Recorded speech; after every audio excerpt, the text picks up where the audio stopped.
Es un equipo que tiene un nuevo sistema de escaneo de láser que no es óptico, sino es un láser que escanea la retina y por un sistema óptico distinto a una máquina de fotos gran angular permite prácticamente sacar toda una imagen de la retina. Es impresionante cómo a través del aire o del gas o del aceite de silicón el equipo ve mejor que nuestros ojos experimentados. Sirve para documentar, objetivar, diagnosticar, seguimiento de screening, estadificar. Permite también hacer interconsultas a distancia, que es fantástico.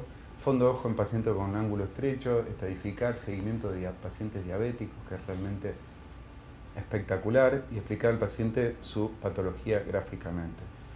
Uno puede explicar a los pacientes, mira, tenés un desgarro, tenés tal patología, y el paciente ve la imagen.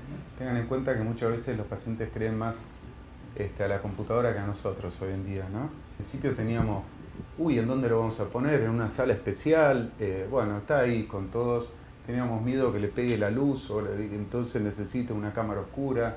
Es como un autorrefractor y funciona igual. Beautiful pictures, but who really cares? So what? Why do we need to see the periphery?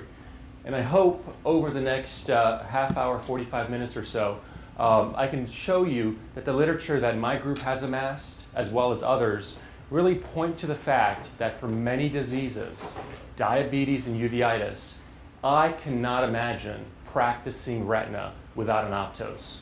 I will tell you, we train 3 retina fellows every year, and the most common thing that I hear from them is not that they miss me, is that they miss the Optos if they go to a practice that doesn't have Optos. When you think about retinal imaging, you think about the evolution from 20 degrees to 35 degrees, off to 50 degrees, and even with the RetCam, think about 130 degrees. If you put that into perspective, you can see the 200 degrees of the Optos. I trained at Harvard, and what did we invent at Harvard? The OCT, right? So carbon Puliofito was there on the 12th floor of the Mass Eye and Ear building. And a lot of my mentors, who are 40 years older than I am, always told me, Szilard, if you want to be a respectable retina specialist, you can just look with a 90-degree lens. You'll be able to find everything. Who needs these machines? Well, they were wrong, you know. And I venture to challenge any of you who take care of retinal diseases to do it without an OCT. You know. And I think that now we're getting the literature that the same thing is true for many diseases with ultra-wide field imaging being paramount. 10% of the time you're completely wrong. Look at this patient right here. Almost no retinopathy. You would have sent them home 1 to 2 years. They have peripheral neovascularization. This patient here, most of the pathology lies outside the 7 standard fields. So now you're saying to yourself, okay, so what? You can see all that pathology. Does it make a difference? Does it make a difference in progression to vision-threatening retinopathy? And I'll show you that the answer is yes. It's not just that you're seeing incredible images. It's not just that in diabetes you're missing the correct diagnosis. It's that it's got implications for patients in terms of progression. If you have sickle cell patients, this is the way to image them. What we realized is we had some patients with beta thalassemia, all right? And beta thalassemia patients get the same thing, right? It's funny, the first place we submitted this, they said that can't be true. It can't be true that no one's ever seen this. We couldn't find it anywhere in the literature. We asked the reviewer to show us where it was published. Sure enough, we have several patients that have the same abnormality.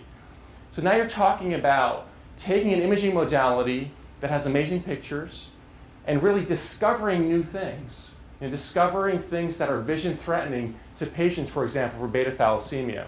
The periphery of the retina has been ignored, and it's been ignored because we haven't been able to image it.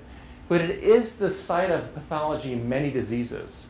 And so when you look at ultra-wide field, when you look at 200 degrees, you can see that you're beginning to change the way you diagnose patients, the way you categorize them, the way you treat them, and the way you follow them. There's not a study out there that compares Optos to another imaging modality that doesn't show you as much of the retina, and Optos loses, because it does win. And my bet still stands. If anybody can show me a patient who you can't diagnose on Optos, but you can on the Heidelberg, I'll buy you dinner anywhere in New York. Thank you.